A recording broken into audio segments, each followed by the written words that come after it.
잠깐 잘 쉬셨나요? 네.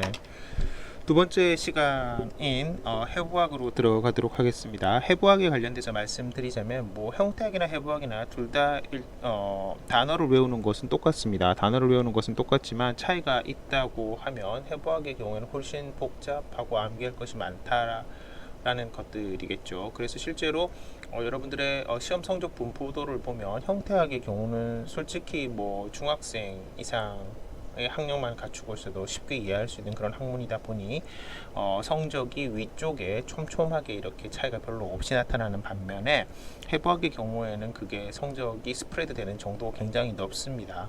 네, 뭐 단순 암기력이라고 해도 되고 쇼텀 메모리라고 해도 되겠지만 그것들이 발달한 사람과 그렇지 않은 사람들의 경우에 성적 차이가 좀 많이 나죠. 그렇기 때문에 좀 공부해야 되는 양도 틀리고 그러므로 열심히 좀 하셔야 되는 부분들이 있다라고 말씀을 드리면 되겠고, 뭐 일반적인 암기 능력을 가진 사람들이라면은 좋은 성적을 거두는데 큰 무리는 없다고 할 수 있겠습니다. 1학기 때에는 악구강 영역의 기능 해부학이라는 이름으로 구강 해부학 혹은 뭐 두경부 해부학을 배우게 될 게고요. 두경부라고 하는 머리 두자고 목 경자예요. 그래서 머리 및 목 해부학을 배우게 되는 거고, 2학기 때에는 인체의 구조와 기능이라고 해서 흔히 인국이라고 줄여서 부르는 과목인데 여기에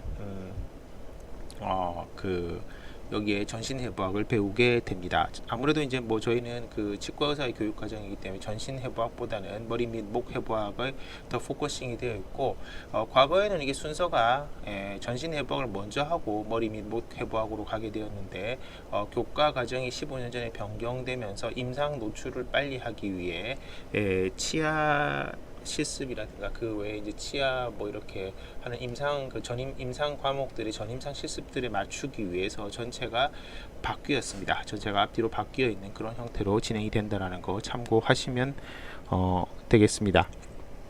해부학 자체를 뭐 여러 가지 형태로 분류하고, 실제로는 이제 조직학 같은 히스톨로지라고 불리는 조직학도 일종의 해부학의 한 과목이라고 할 수 있는데, 기본적으로는 이제 이것들을 맨눈 해부학과 현미경 해부학으로 이렇게 구분을 할 수가 있겠죠. 이제 맨눈 해부학은 육안 해부학이라고도 하는데 눈으로 보는 그런 것들이 되고, 영어로 하면은 그로스 어나토미가 되겠습니다. 그로스 어나토미. 저희가 가르치는 것은 그로스 어나토미가 되는데, 이 그로스 어나토미를 가르치는 방법이 여러 가지가 있지만 크게 두 가지로 대별을 할 수가 있는데, 하나는 국소해부학적 관점이 있고요. 그 다음 두 번째는 계통해부학적 관점이라는 게 있을 수 있습니다. 영어로 하면 국소해부학은 리저널 어네토미가 되고 계통해부학은 시스테믹 어네토미인데, 국소해부학은 예를 들어서 머리 및 목 해부학이라는 것 자체가 국소해부학이죠. 머리하고 목 부분만 이렇게 골라서 해서 여기에 있는 그러니까 모든 조직들 다 하는 거고, 계통은 사람의 이제 그 해부학적 구조의 계통이 있습니다. 뭐 대표적으로 지금 여러분들이 이 그림에서 보고 있는 것은 골격인데, 이 골격 같은 경우는 스켈레탈 시스템이라고 부르죠. 그 다음에 예를 들어서 그 다음에 이 골격 위에 보통 뭐가 입어지나요? 근육들이 위에 있게 되는데, 그런 것들은 이제 머스큘라 시스템이 됩니다. 뭐 이걸 또 다른 표현으로 오스테올로지라든가 뭐 마이올로지라든가 그런 용어들을 쓸 수도 있는데, 그런 것들은 나중에 자세하게 배우시고, 그래서 저희 학교에서 가르치고 있는 스타일 자체는 계통해부학적으로 가르치고 있다라고 생각을 하시면 됩니다. 그래서 골학을 먼저 배우시고, 그 다음에 근육 배우시고, 그 다음에 혈관 및 신경을 배우는 그런 차례로 보통 진행이 되고, 2학기 때 있는 과목들은 이거 말고 이제 시스템이 사실은 계통이 사실 상당히 많이 있죠. 많이 있기 때문에 배우게 되는데, 2학기 때는 결정적으로 배우시는 것 중에 하나가 너버스 시스템, 신경 계통을 배우게 된다고 아시면 되겠습니다. 결과는 이제 마치고, 그 다음에 먼저 이제 스컬에 대해서 한번 말씀을 드리도록 하겠습니다. 여러분들이 보시는 것이 두개골을 가리키는 스컬이죠. 스컬은 14종 22개의 뼈로 구성이 되어 있습니다. 나중에 외우실 테니까 그런 것들까지 생각하실 필요는 없고요. 여러분들이 뭐 이렇게 학사 과정 혹은 예과 수준에서 그냥 아셔야 된다라고 하는 걸로만 따지시면 제일 중요한 게 뭐겠어요? 치아랑 관련이 있는 뼈들을 먼저 아셔야 되는데 이 해골 스컬에서 치아랑 관련되어 있는 가장 중요한 뼈는 지금 보시면 이 뼈하고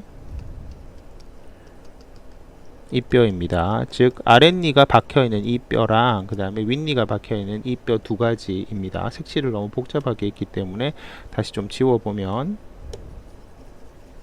네, 그래서 아까 상악 치아를 말할 때 뭐라고 말한다고 그랬었죠? 상악 치아를 말할 때 여기 있는 치아들을 가리키는 것들이 맥실라리 라는 표현을 쓴다고 했는데, 여기서 ry 부분이 형용사화 어미니까 이 부분을 이렇게 지워서 보면 맥실라가 상악뼈입니다. 맥실라가 상악뼈라서 맥실라리 투스들에서 나와 있는 집 위에 있는 거, 여기 있는 이 부분이 상악이죠.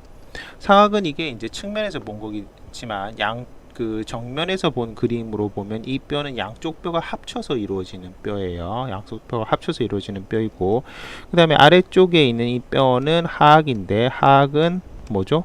하악은 맨더블이죠. 맨더블. 네, 형용사형으로 하면은 adjective form은 맨디뷸라가 되는 거죠. 맨디뷸라. 얘는 형용사형은 맥실라리가 되는 거고. 그래서 상악과 하악이 있습니다. 상악과 하악이 있고 이 두 개가 합쳐서 조예요. 조. 이 두 개가 합쳐서 조입니다. 조. 어디서 많이 들어보셨던 것 같은 느낌이 드실 텐데, 이 그림은 이제 저작권 때문에 그 실제 그림을 쓰지 않았지만 상어의 그림이죠. 뭐 혹은 백상아리, 청상아리 이런 구분은 제가 잘 못하기 때문에 그냥 상어라고만 말씀드리는데, 이 상어에서 유명한 70년대 말 정도의 영화가 있죠. 스티븐 스필버그 감독의 조스라는 영화가 있습니다. 그죠? 조스라는 영화. 이 조스라는 영화는 제대로 번역을 하면 턱의 복수형입니다. 턱의 복수형. 위에 있는 그 조랑 제가 방금 말씀드렸던 그 조랑 이 조는 같은 조예요. 이걸 약간 좀 실감나게 맛깔나게 번역을 한다면 좀 이런 표현, 약간 멸칭이 될 수도 있지만 뭐 아가리들 혹은 뭐 아가리 정도로 번역을 할 수가 있다고 보겠습니다. 다시 앞쪽 그림으로 넘어가서 맥실라하고 맨더블은 두 개가 다 조입니다. 자, 여기서 해부학적 텀이 일반 사람들의 텀하고 레이피플의 텀하고 약간 다르다라는 걸 알 수 있는데, 보통 우리가 알고 있는 일반적인 용어로는 턱은 보통 여기 부분을 가리키는 경우가 많죠. 노란색 잘 보이실지 모르겠지만 턱 끝이 이렇게 특히 이제 외국 서양 남성 같은 경우 턱 끝 이 맨톤이라고 하는 부분이 좀 많이 튀어나와 있는데, 이 부분이 이렇게 많이 뭐 남성적인 어피어런스를 보여주는 그렇게 튀어나와 있는 외모를 갖추게 되는데, 보통 여기만 턱을 가리키지만 실제 해부학적인 관점에서 본 턱은 여기에 나와 있는 맥실라와 맨디블 전체를 다 포함하는 이 부분의 광범위한 영역이 어떻게 보면 조에 해당됩니다. 턱에 해당됩니다. 턱에 해당되는 용어는 이거 말고도 두세 개가 더 있는데, 특별한 위치를 가리킬 때 사용되는 것들이기 때문에 그런 것들을 나중에 다시 석사 과정에 진입을 안전하게 하신다면 배우실 수가 있을 거예요. 그래서 여러분들이 그 흔히 미용 수술로 알고 있는 양악 수술이라는 걸 들어보셨을 텐데, 양악 수술이라는 걸 들어보셨을 텐데, 이 양악이라고 하는 것들이 영어로 번역하면 투, 이 하나 둘 할 때 그 투입니다. 투조 서저리를 번역한 것이 양악 수술이 되는 것입니다. 따라서 이걸 그냥 미용 수술로 알고 있다고 생각하는 것은 약간 좀 잘못되어 있는 텀인 것이죠. 위턱과 아래턱을 그냥 동시에 수술하는 거, 위턱과 아래턱을 simultaneously 하게 at the same time 수술하는 게 양악 수술입니다. 실제로 이거의 반대 개념은, 이게 만약 미용 수술이라면 반대 개념이라고 하면 뭔가 뭐 바이탈리티에 해당되는 그런 그 중요한 수술이 될 수 있는데, 생명과 관련되어 있는 수술이라고 해야 될 텐데, 그게 아니라 양악 수술의 반대 개념은 편악 수술입니다. 편악 수술. 편악 수술이라고 하는 단어이고, 이거는 당연히 원조 서저리죠. 원조 서저리라고 할 수 있고, 한쪽만 상악이든 하악이든 한쪽만 수술을 하게 되면 편악 수술입니다. 따라서 일반적으로는 악교정 수술 이런 것들의 이제 그 범주가 orthognathic, 예, 턱을 바로 해준다는 뜻이죠. orthognathic surgery의 일부인데요. 이걸 할 때 상악과 하악을 같이 수술하는 경우가 결과가 좋은 경우들이 많기 때문에 이 수술을 하는 겁니다. 급하게 수술을 해서 어느 한쪽만 수술한다고 하면 원래는 양악 수술에 해당되는 것이 아니죠. 근데 보통 일반 사람들이 이럴 때 양악 수술을 물론 이게 이제 어떻게 보면은 그 좀 상업적인 그 프로모션의 어떤 부작용이라고도 할 수 있는데, 일반적인 미용 수술로 알고 있는데 그 텀은 사실상은 뭐 맞는 텀이 아니죠. 예를 들어서 뭐 급속 교정 같은 경우 라미네이트를 급속 교정이라고 부를 때가 한때 있었었는데, 그런 것들도 역시 프로모션에 해당되는 잘못된 지식이라고 할 수 있겠습니다. 여러분들은 뭐 전문인이 되실 테니까 그렇게 생각하시면 안 되고요. 아까도 말씀드렸다시피 맥실라는 두 개의 뼈가 합쳐져서 되어 있는 페어드, 쌍으로 이루어진 페어드 본이고요. 맨디블은 싱글 본입니다. 싱글, 언페어드 혹은 뭐 싱글, 그런 표현 둘 다 쓸 수 있겠죠. 그렇게 되겠고, 여기에 치아가 이렇게 박히는 거죠. 이 사람의 치아의 개수를 잘 살펴보면은 앞쪽부터 보시지 않는다고 하더라도 이게 제1대구치라는 걸 알 수가 있는데, 제1대구치가 보면 제2대구치, 제3대구치 이렇게 3개가 있으니까 이 사람은 치아가 총 32개라고 할 수 있겠습니다. 그럼 앞쪽에 치아가 5개 있냐? 잘 세보면 5개가 있죠. 이게 정중선에서 좌측 우측이 서로 이렇게 미드라인이 쉬프팅이 안 일어나서 제대로 보인다라고 생각을 했으면, 그리고 이 그림에서도 보면 지금 제가 표시하는 이 노란색 부분이 견치에 해당된다라는 것을 알 수가 있습니다. 이 그림 자체도 약간은 조금 잘못되어 있는 부분도 있는데요. 그래서 보통은 이 양악 수술을 하는 이유가 여러 가지가 있지만, 지금 이제 여러분들이 보시는 이 퍼스펙티브, 이 관점에서 이 그림은 이제 세지탈 플레인에서, 까만색으로 쓰겠습니다. 측면에서 본 건데 세지탈 플레인에서 본 그림이라고 할 수 있습니다. 미드 세지탈 플레인은 아니에요. 미드 세지탈 플레인은 중간을 잘라서 보셔야 되는 거고, 세지탈 플레인에서 오히려 패라 세지탈 플레인 쪽으로 이렇게 바깥쪽으로 나와서 본 거라고 하실 수가 있는데, 여기에서 봤을 때 이 세지탈 플레이션에서 이 릴레이션십 자체가 하악이 앞으로 가 있을 수도 있고 뒤에 가 있을 수도 있죠. 어디를 기준으로? 상악을 기준으로. 이때 기준이 되는 일반적인 치아가 여기 있는 6번 제1대구치, 상악 제1대구치입니다. 상악 제1대구치니까 맥실라리 퍼스트 몰라를 기준으로, 이 몰라를 기준으로 하악이 약간 살짝 앞으로 나가 있는데, 여기 있는 이제 뭐 커스프 개념은 안 배우셨으니까 요거가 살짝이 돼 있는 거, 이제 정식 위치가 있는데 그 위치보다 앞쪽에 있는 거랑 뒤쪽에 있는 개념이 있을 수 있죠. 이렇게 앞쪽에 있는 개념이 되면 그거를 교정학적으로 클래스 3라고 부르고, 뒤쪽에 있는 개념, 또 후방에 있는 개념이 되면 클래스 2가 되는 거고, 정상적으로 있는 개념의 클래스 1이라고 보통 부르게 됩니다. 그래서 이 위치를 서로 수정을 할 때 물론 다를 때도 쓰지만 양악 수술을 많이 쓰게 되는 것이죠.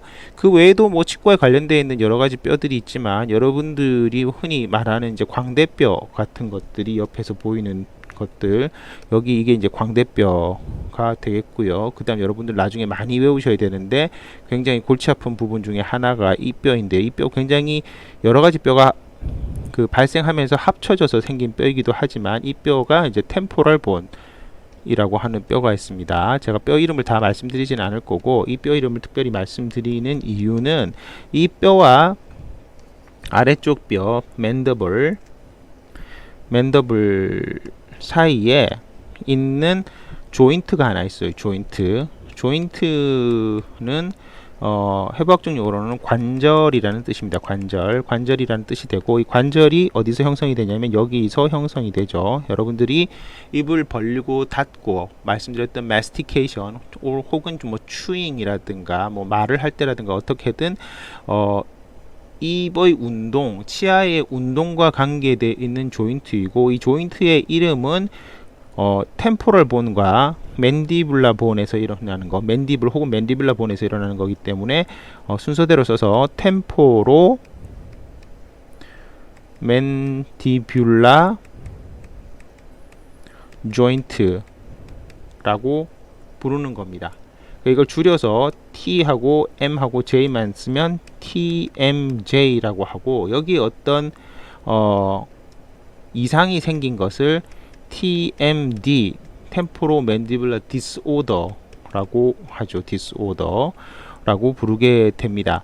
이 단어는 또 치과 사람이 꼭 기억을 하셔야 되는 것들이, 여러분들이 뭐 흔히 이렇게 뭐 밤에 맥주 마시고 너무 오랫동안 오징어를 씹었다든가 딱딱한 것을 오래 먹었을 때 이렇게 턱 쪽에, 귀 아래쪽에 있는 턱 부위가 아프시다고 하면 여기가 뻐근하거나 아프신 거예요. 그 외에 입이 잘 안 다물어진다든지 혹은 수험생이라든지 뭐 이렇게 예민한 시기에 입을 벌리거나 닫을 때 소리가 난다거나 아프거나 하는 일들이 있는데, 그게 이제 TMJ의 어떤 디스오더가 생긴 것들이고, 이런 것들을 저희 이제 구강내과라든지 혹은 뭐 구강외과 여러 군데서 치료를 하게 되고, 여러분들이 이제 치아를 치료하는 데 있어서 관련이 되어 있는 이제 굉장히 중요한 개념인데, 위아래이가 서로 닿는 것을 교합이라고 부르는데, 그 교합과 관련이 되어 있다. 물론 뭐 최근 연구에 의하면 좀 관련이 많이 없다라는 것도 얘기도 있지만, 어쨌든 영향을 미칠 수 있는 그러한 부위가 되고,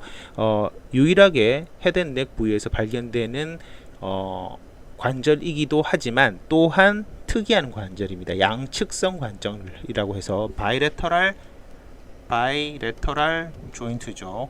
양쪽에 있는, 그러니까 문이 경첩이 하나가 있는 게 아니라 양쪽에 있기 때문에 이 운동을 이제 이렇게 해서 오픈 앤 클로즈 무브먼트를 하게 되는데, 여러분들이 이제 입을 벌려 보시면 아시겠지만 이 운동이 단순히 이렇게 힌지 무브먼트라고 하는, 그러니까 힌지라고 하면은 문에 달려 있는 경첩을 얘기하는 거죠.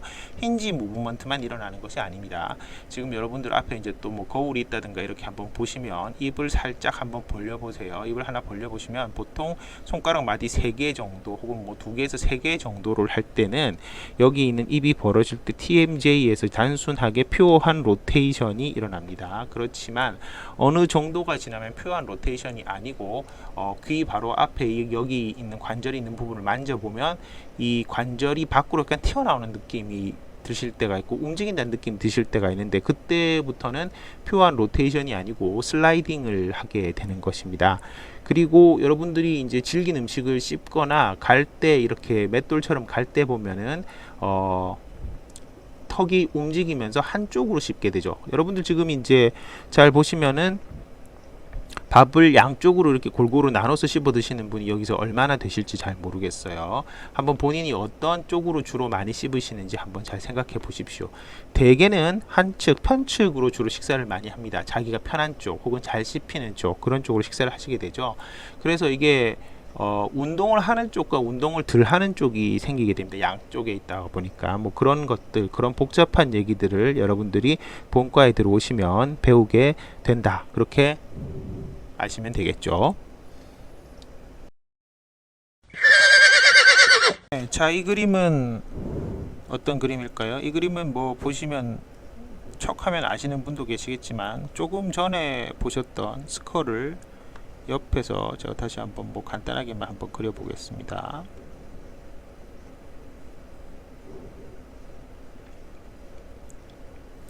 네, 이런 식으로 보통 그리는데,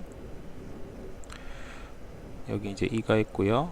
여러분들도 뭐 사실 쉽게 그릴 수가 있죠. 뭐 저처럼 지금 이렇게 마음이 심란하면 좀 이렇게 그림을 잘 못 그리게 되고요. 그렇지 않은 경우에는 또 뭐 그림을 잘 그릴 수도 있는데, 약간 뭐 이렇게 생긴 스컬이 있을 때 얘를 이런 식으로 컷을 했을 때, 너무 지금 하관이 길게 제가 그렸습니다. 화관을 너무 길게 그렸는데, 네, 이렇게 그리면 이 사람이 싫어하겠죠, 그죠? 이렇게 잘랐을 때, 컷 했을 때 속에서 눈을 여기다 보고 이렇게 보면 나오는 겁니다. 물론 이 속에 뭐가 있겠어요? 대뇌가 있겠죠. 그 대뇌는 없애버리고 밑에 바닥면입니다. 그래서 이것을 이제 크레니얼 캐버티라고 부르게 돼 있죠. 크레니얼 캐버티인데 뇌 강인데 이 속에 있는 이제 뭐 안테리얼 크레니얼 포사하고 뭐 미들 크레니얼 파사, 포스테리얼 크레니얼 파사 등의 그림이 되겠고, 이걸 보여드리는 이유는 이게 바로 시험 문제입니다. 시험 문제라서 보시면 각 구멍이랑 구조물의 이름을 써라 라는 게 나오고, 그 다음에 그 구조물, 예를 들어서 뭐 여기 있는 이런 구조물의 이름은 Superior Orbital Fissure인데요. Superior Orbital Fissure를 쓰든지 아니면 여기를 관통하는, 지나가는 해부학적 구조물, 뭐 신경, 혈관 뭐 이런 거를 써라. 이런 것들이 문제점이 아니고 문제입니다. 시험 문제 예를 제가 보여드리는 거니까 참고하시면 되겠네요. 네, 넘어가려다가 참고로 이 그림에서 보시면 여기 나와 있는 구멍들이 있는데, 이러한 구멍들로 지나가는 중요한 구조물 중에서 크레니얼 너브라는 게 있습니다. 크레니얼 너브는 원래 이제 페리페럴 너버 시스템에 속하는 것인데, 뇌에서부터, 뇌라는 것 자체가 이제 뒤에 다시 말씀을 드릴 텐데 여러 구조물로 또 나뉘기는 하지만, 여기에서부터 나와서 얼굴이나 혹은 전신 쪽에 이렇게 퍼져나가는, 다이렉트하게 나가는 그런 신경들이 있어요. 그 신경들이 있는데 이것이 총 12쌍이 있습니다. 이 12쌍들이 사실은 여기에서 이 보이는 이 뭐랄까 머리뼈 안 바닥, 머리뼈 안 바닥 속에서 나가는 구멍들이 다 있는데, 아까 여기 나와 있던 Superior Orbital Fissure도 마찬가지고 여기서 나가는 12쌍의 이름들인데, 이 이름을 사실은 처음부터 조금 알고 있어야 되는 부분들이 있습니다. 해부학을 가르치다 보면 항상 이제 부딪히는 문제, 가르치다 보면 그렇기도 하고 여러분들이 공부하다 보면 그렇기도 한데, 이것들이 시스템으로 나누어서 이렇게 공부를 하다 보면 어떤 시스템을 처음 먼저 소개하는 쪽에는 후순위 시스템이 알려져 있지 않은 상태에서 공부를 하게 되는데, 대표적으로 저희는 이제 골학, 스켈레탈 시스템을 먼저 다루기 때문에 이걸 할 때에는 그 너버 시스템을 전혀 모르고 시작하게 되거든요. 그런데 그 너버 시스템을 알고 시작을 해야지 이해가 더 잘 된다거나, 아니면 이 구멍을 통과하는 것들이 어떤 구조물이 있다든가 하는 것인데, 어느 쪽을 먼저 가리키더라도 이러한 문제점이 발생합니다. 그래서 처음 시작할 때부터 알고 계셔야 되는 후순위 단원의 것들을 중에서 제일 중요한 것이 크레니얼 너브 시스템이고, 뭐 이거는 올팩토리 너브 부터 하이포글로살 너브까지 12쌍이 있는데, 그것들을 아마 처음부터 암기를 하시고 시작하시게 될 것입니다. 그리고 그 신경들이 지배하는 것들, 운동신경일 수도 있고 감각신경일 수도 있는데, 지배하는 것들은 2학기 때 배우는 인체의 구조와 기능 시간에 배우게 되어 있다라는 거 다시 한번 알려드리겠습니다. 자, 그 다음 그림에서 나와 있는 것처럼 이거는 근육이죠. 머스큘라 시스템입니다. 머스큘라 시스템.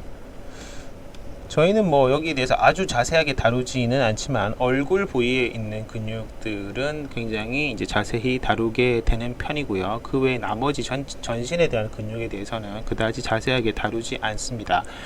최근에 남학생들 혹은 뭐 여학생들 사이에서도 이렇게 그 피지컬 트레이닝을 많이 하시죠, 그죠? 그래서 운동을 많이 하셔가지고 아름다운 몸매 혹은 건강한 몸매를 갖추기 위해서 많이 노력을 하셔서, 뭐 헬스나 짐 같은데 가서서 이렇게 보시면 거기에 나와 있는 그런 많은 근육들을 2학기 때 뭐 주로 배우게 됩니다. 흔히 이제 이렇게 복근, 빨래판 복근이라고 하는 여기에 나와 있는 이런 복근들 같은 경우에 이제 복직근이라는 단어이고, 렉터스 애브도미니스라고 불리게 되죠. 식스팩 혹은 뭐 에잇팩, 맥주가 아니고 여기 있는 배에 있는 근육들이고, 뭐 텐디너스 인스크립션이라는 구조물 때문에 이게 생기는 것들인데요. 뭐 이런 것들에 대해서는 2학년 때 배우시게 될 테고, 뭐 여기는 대흉근이 되겠죠. 대흉근, 팩토랄리스 메이저, 뭐 이런 것들을 배우시게 될 겁니다. 그건 뭐 그때 같은 들릴 거고, 저희는 이제 사실은 얼굴에 있는 두경부 근육들을 배우게 되는데, 제일 중요한 두 가지를 배우게 되는데, 첫 번째는 페이셜 머슬이 되겠습니다. 페이셜 머슬. 그 다음에 두 번째는 마스티케이토리 머슬이죠. 마스티케이토리 머슬의 경우에는 그 숫자가 얼마 되지 않습니다. 마스티케이토리 머슬은 여러분들이 꼭 외우셔야 되는 것이 4대 저작근이고, 이것은 여러분들이 죽을 때까지 뭐 치과의사라면 알고 계셔야 되는 근육의 이름이죠. 이 근육의 이름은, 네, 이거는 짚고 넘어가는 게 좋겠죠. 첫 번째로 템포럴 머슬. 관자놀이가 어딘지 아시죠? 관자놀이를 한번 짚어보십시오. 거기에 이제 저작근들은 특징이 이렇게 꽉 깨물면 어떻게 돼요? 힘을 주는 거니까. 머슬이라고 하는 것은 액션이 뭡니까? 머슬의 액션은 간단합니다. 머슬이 액션 한다라는 것은 단순히 수축하는 거예요. 수축하는 거. 머슬이 더 길어지거나 하지 않습니다. 원래 길이까지 이렇게 이완을 하는 거지 더 늘어나지는 않는 거죠. 그래서 머슬은 단순히 액션을 할 때 수축을 하는 거고, 그 수축의 이제 정도에 의해서 무브먼트의 정도가 결정이 되는 것인데, 좌우지간 여러분들이 이를 꽉 깨무는 행동을 했을 때 그 당장 얼굴 밖에서 만질 수 있는 곳이 두 군데가 있는데, 관자놀이 근처를 한번 만져보실 수가 있겠고, 또 하나는 턱의 옆면을 한번 만져보실 수가 있을 겁니다. 뭐 잠깐 또 그림을 그려가지고 이렇게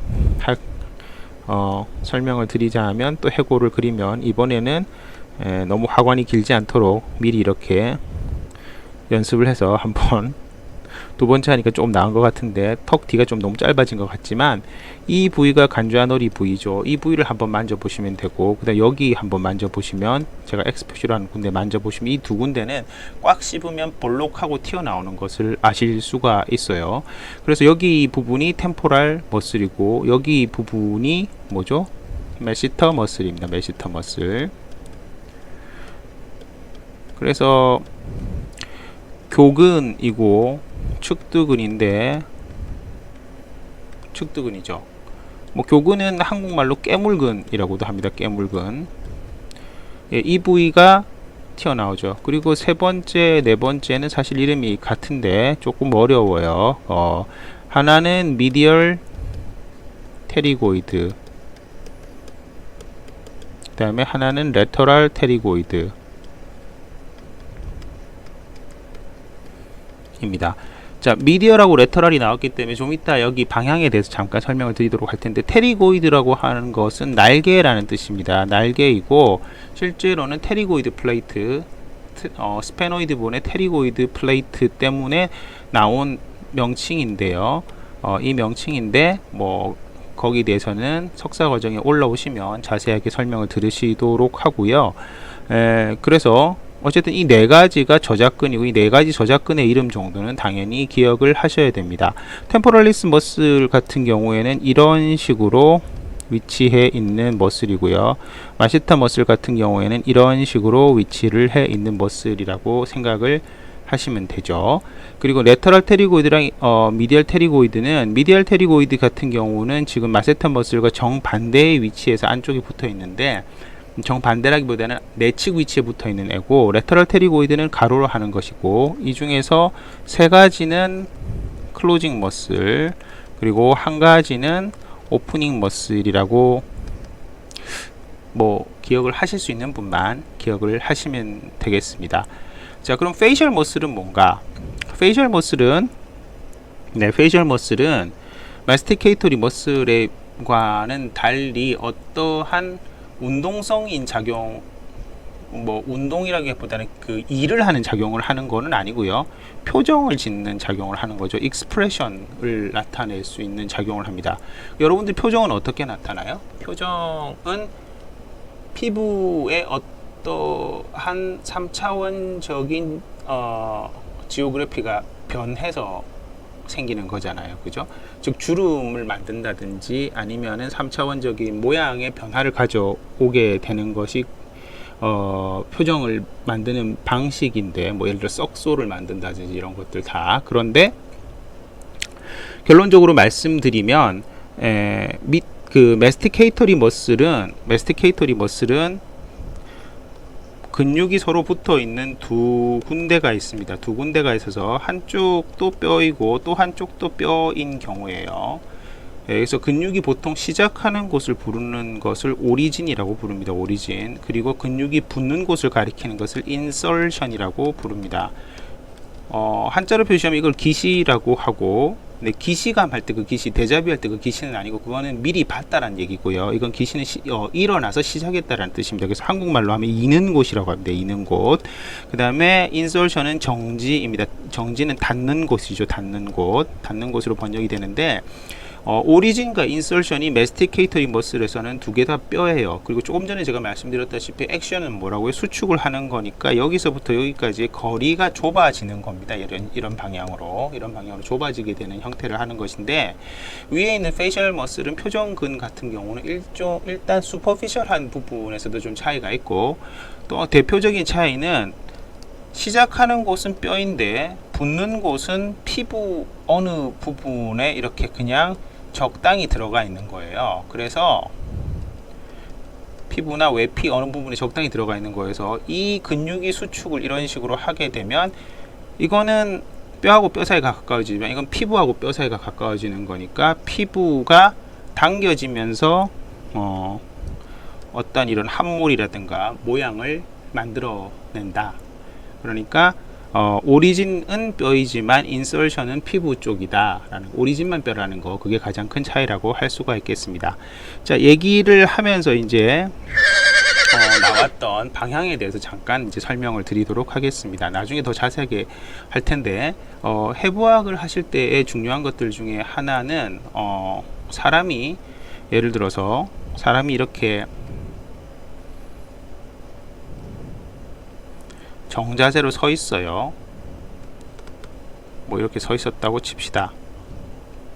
여러분을 바라보면서 이렇게 서 있었다. 그러면 위가 어디죠?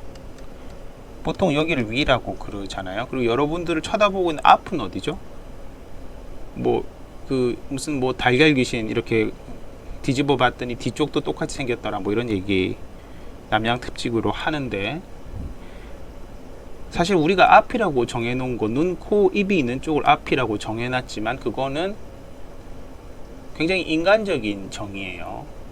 뭐 이렇게 얘기를 하다 보니까 그런 거고, 앞으로 걸어간다 이런 것들인데, 기본적으로 모든 사람들이 그렇게 생각하지만 그게 어떤 과학적인 근거가 있는 건 아니잖아요. 여하간 어쨌든 위하고 아래는 이런 식으로 뭐 이게 큰 지구가 있다고 생각하면 지구 표면에 이렇게 땅에 있는 쪽이 아래라고 이제 예전부터 생각을 해왔죠. 그래서 이것들이 예를 들어 그런데 뭐 이 사람이 이런 군대 갔다 오신 분들은 여기는 없겠지만 뭐 일종의 PT 체조 같은 뻘짓을 하고 있다, 혹은 뭐 트레이닝을 하고 있다, 힘들어 하면서 끙차 이렇게 하면은 위가 어디죠? 여기도 위가 되나요? 발도, 팔도, 머리도, 아래는 엉덩이가 되나? 뭐 이런 식의 문제가 누워있을 때 생기지 않습니까? 그래서 흔히 얘기하는 대로 하는 게 아니라 이제 해부학적인 자세, anatomical position이라는 게 있습니다. anatomical position.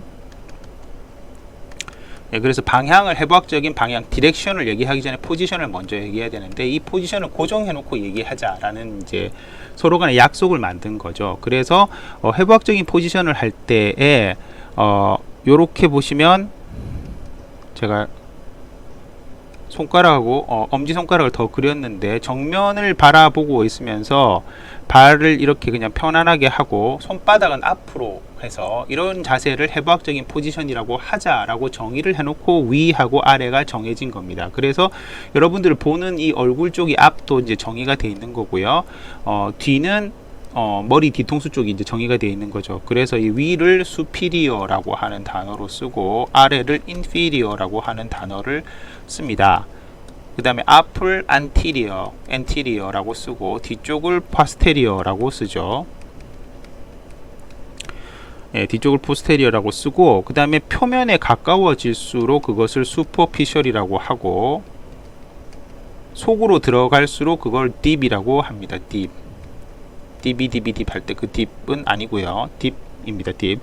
superficial이라고 하기로 정의를 한 것이죠. 그리고 이제 이 해부학을 공부하다 보면 이 사람을 이렇게 많이 잘라야 돼요. 잘라서 했을 때 아까 제가 세지탈 뷰라고 했었는데, 사람을 이런 식으로 정중선에서 꼭 자르지 않더라도 이렇게 앞뒤로 이렇게 자르는 플레인이 있는데 이것을 세지털 플레인이라고 하는 거죠.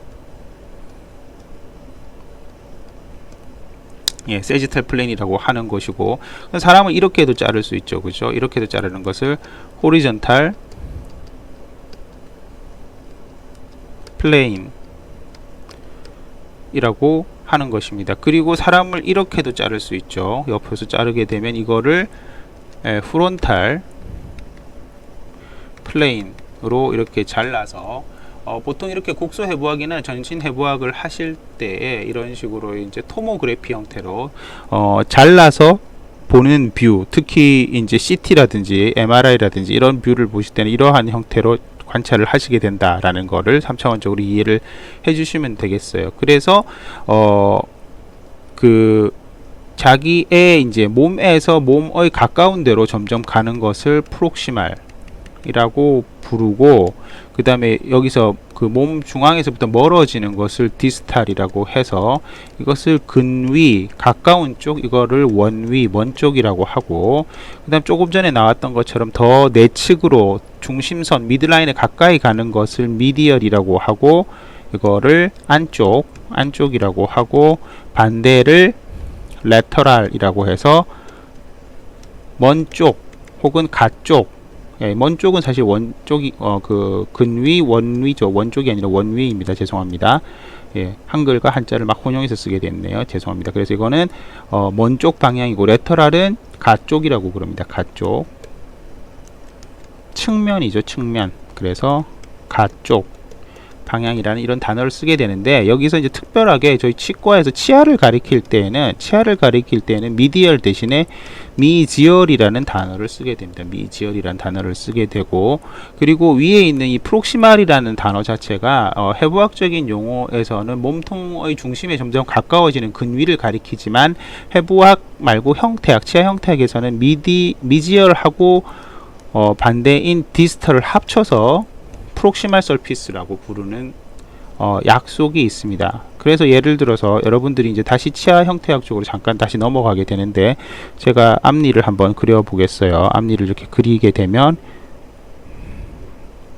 어떻게 되죠? 네, 이 앞니를 그리게 되면 이거는 이제 상악 중절치입니다. 상악 중절치 2개와 상악 측절치 2개를 그렸어요. 그럼 여기가 제일 중앙이기 때문에 제일 중앙은 미디안, 치약 이름이죠. 미디안 라인이라고 부르는 라인이 있을 테이고, 여기서 이제 이거는 1번, 이건 2번, 이건 이쪽 1번, 11번, 12번 이렇게 되는데, 여기에서 더 가까운 쪽에 이 치아에는 2개의 측면이 있잖아요. 여기 하나 있고 여기 하나 있는데, 이쪽에 있는 것은 21번의 미지알 서피스이죠. 그래서 21번의 미지알 서피스는 11번의 동일한 미지알 서피스랑 붙어 있어요. 한편 21번의 색깔을 다르게 해서 녹색으로 해볼까요? 디스탈 서피스, 이건 디스탈 서피스죠. 원위, 미디안 라인에서부터 머니까 디스탈 서피스는 22번의 미지알 서피스랑 서로 붙어 있고, 이 부분을 점이라고 생각한다면, 일종의 점이라고 생각한다면 컨택 포인트가 되는 거죠. 컨택 포인트. 네, 그래서 방향에 대해서 간단하게 설명을 드렸습니다. 뭐 이건 말고도 뭐 벤트랄, 로스트랄, 노잘 뭐 여러 가지가 있습니다. 그런 것들에 대해서는 본과에 오시면 배우시면 되겠고, 간단하게만 설명을 일단 드렸습니다. 마지막 쪽으로 이제 넘어가서 해보면, 뭐 중요한 이제 뇌하고 신경을 배운다고 말씀을 드렸죠. 뇌하고 신경을 배웁니다. 보시는 그림이 이제 뇌이죠. 뇌는 크게 이제 세레브럼, 그 다음에 세레브럼 이거죠. 세레브럴 헤미스피어 2개가 합쳐져 있는 거고, 대뇌라고 부르는 애죠. 그죠? 대뇌. 인간에서 제일 잘 발달되어 있는 거. 그리고 이 밑에 있는 이건 뭐예요? 소뇌죠. 세레벨럼. 그리고 소뇌입니다. 그리고 복잡한 것 중에 하나가 여기에 이제 있는 브레인스템이라고 하는 거를 배우는데 뇌간이라고 부르죠. 뇌관이라고. 뇌관 뭐 그 뇌관이 아닙니다. 그 수류탄 뇌관을 때 그 뇌관이 아니고 뇌간. 이때 간은 줄기 스템셀이 줄기 세포 줄기를 가리키는 것이죠. 여기 대해서 이제 2학기 때 배우시고 여기서부터 나오는 총 12개의 뇌신경까지 배우신다고 그랬죠. 네, 이게 이제 nervous 시스템이 되겠고, 이거 외에도 이제 여기에 있는 circulatory 시스템, 순환계 내과 들어보셨을 텐데 circulatory 시스템을 배우게 되죠. circulatory 시스템은 크게 동맥과 정맥과 림프로 나눠집니다. 여기 있는 혈관들을 다 외워야 되느냐? 뭐 그런 건 아니지만 메이저한 혈관들은 외우셔야 되죠. 왜냐하면 시험에 나오기 때문에. 그 다음에 널버 시스템 뭐 이런 것들도 배우고, 여기에 안 나와 있는 것 중에 이제 스플랑크놀로지라고 해서 스플랑크놀로지라고 해서 내장학이라고 부르는 것들이 있습니다. 내장학의 대표적인 것들은 뭐 어떤 것들이 있겠나요? 네, 소화기계가 있겠죠. 소화기계라고 하면은 이제 보통 소화기계라고 하면 다이제스티브 시스템, 과자 이름 비슷한데 스티브 시스템이라고도 하고, 다른 비슷한 용어로는 뭐가 있죠? 다이제스트 시스템, 게스트로라고 하면은 위를 가리킵니다. 인테스티날 시스템이라고도 부르죠. 그래서 GI 시스템 혹은 뭐 GI 트랙이라고 보통 부릅니다. 그렇게 이제 하는 이유, 이제 게스트로인테스티널 시스템 자체가 엘리멘터리 카널이라고 하는 소화계를 가리키는 거고, 다이제스티브 시스템에서는 이 소화관에다가 어떤 소화액을 분비하는 여러 가지 뭐 간이라든가 판크레아스라든가 리버 뭐 판크레아스 이런 것들까지 모두 포함해서 얘기를 하게 되는 거죠. 이 외에도 이제 뭐 제니토 유리나리 시스템, 생식기와 그 다음에 비뇨기를 합친 제니토 유리너리 뭐 시스템, 그 외에 저희가 자세히 다루지는 않습니다만 뭐 엔도크라인 시스템이라든가 혹은 이제 레스피러토리 시스템이 있죠. 폐하고 호흡기를 가리키는 레스피러토리. 저 철자를 틀릴 수가 있는데 철자 틀린 거를 뭐라고 하진 마시고, 여러분들은 틀리면 가차없이 감점입니다. 죄송합니다. 네, 레스피러토리 시스템 이런 것들을 다루게 됩니다. 자, 뭐 그 정도 얘기를 했으면 저희가 이제 뭐 그 본과에 들어오셔서 치약 입문 정도에서 가르쳐 드리는 것들은 어떻게 보면 차고 넘치게 이 정도 알고 있으면은 거의 석사과정생이 아닌가라고 생각될 정도로 제가 많이 가르쳐 드린 것 같습니다. 여기 대해서 많이 관심을 가져주시고 뭐 사실 이제 들어올 때까지 얼마 남지 않았습니다. 아까 제가 사실 모두에서도 말씀드렸다시피 여러분들이 이제 그 뭐 고등학교 때 굉장히 공부에만 빠져 있어서 입시에 빠져 있다가 이렇게 학교에 들어와서 학사 과정을 거치면서 여러 가지 인문학 수업을 통해서 많은 소양을 기르신 걸로 판단이 됩니다. 제가 이제 뭐 사실 학교에서 보직 교수를 지금 뭐 거의 4년째 하고 있어서 굉장히, 실제로는 거의 6년째 하고 있는 셈인데 오래 하고 있어서 뭐 여러분들을 많이 봐왔던 걸로 그냥 간단한 조언을 드리자면, 그 20대 초반에 이제 어떤 여러분들의 인생관 같은 것들을 정리하는데 좋은 시간을 가졌을 거라고 생각을 해요. 그런데 이제 각각의 시간에 있어서 살아가는 시간에 있어서 뭐에 대해서 신경을 써야 되는, 뭐 흔히 얘기하는 그 모시중한디 뭐 그런 얘기가 될 텐데, 그 시간에 필요한 행동을 하셔야 될 때가 있습니다. 그러니까 이제 석사 과정에 들어오시게 되면 우선은 이제 그 또 공부에 약간 매진을 하셔야 되는 부분이 있어요. 뭐 저희가 이제 뭐 단순히 그 인성만 좋고 사상만 좋고 철학이 좋은 치과 의사를 기르는 거는 아니고, 기본적인 졸업하실 때 어떤 역량이 돼 있어야 되겠죠. 뭐 어떤 게 더 먼저다라고 제가 얘기 드릴 수는 없을 것 같습니다. 어떤 게 더 먼저다라고 얘기 드릴 수는 없지만, 여러분들의 바른 생각과 사고방식을 여러분들의 손으로 구현하지 않으면 안 되는 직업이 바로 치과 의사라고 저는 생각을 합니다. 물론 뭐 환자를 보지 않는, 뭐 저도 환자를 보긴 합니다만 별로 많이 안 보는데, 그러니까 환자를 보지 않는 사람의 경우에는 꼭 그렇지 않을 수도 있지만, 어쨌든 저희 직군에서 필요한 것들이 있지 않습니까?